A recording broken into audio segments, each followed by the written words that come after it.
Have you ever stopped and wondered why certain things people said to you years ago still ring in your ears today? Perhaps it was a sharp word from a teacher or a gentle whisper from a grandparent.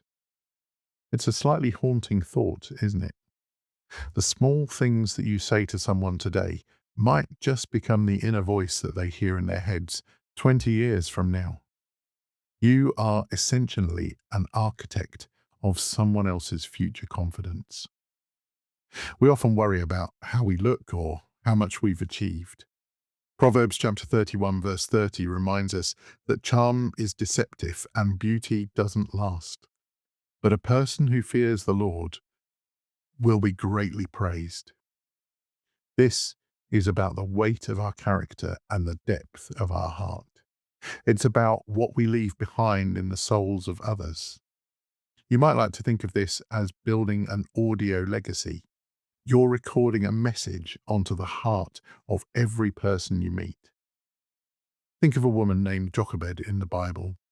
You might know her as the mother of Moses. She lived in a time of great fear and danger. She only had a very short time to influence her son before he was taken to live in the palace of Egypt. She didn't have decades.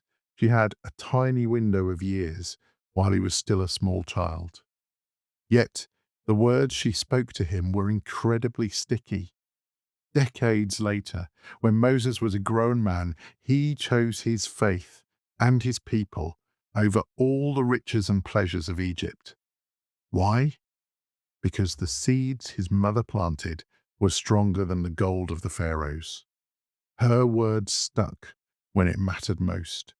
She gave him a sense of who he was that no palace could take away.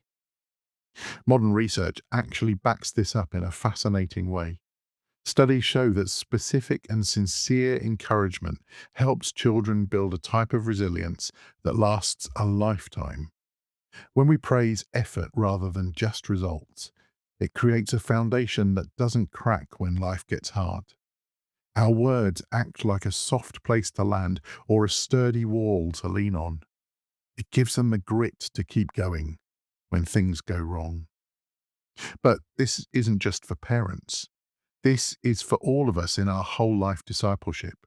Whether you're at the office, in the school playground, or just chatting over the garden fence, your words have a long shelf life.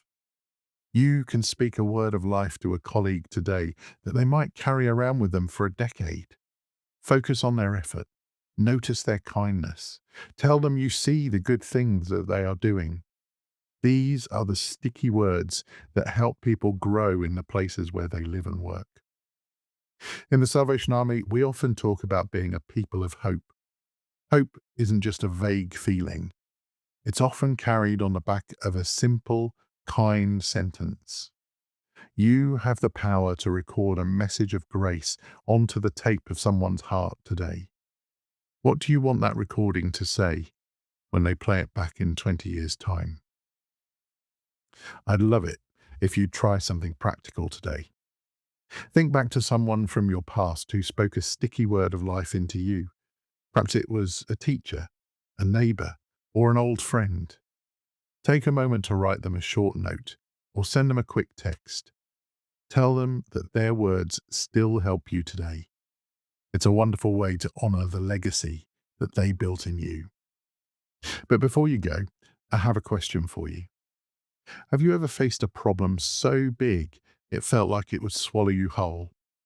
Well, join me tomorrow.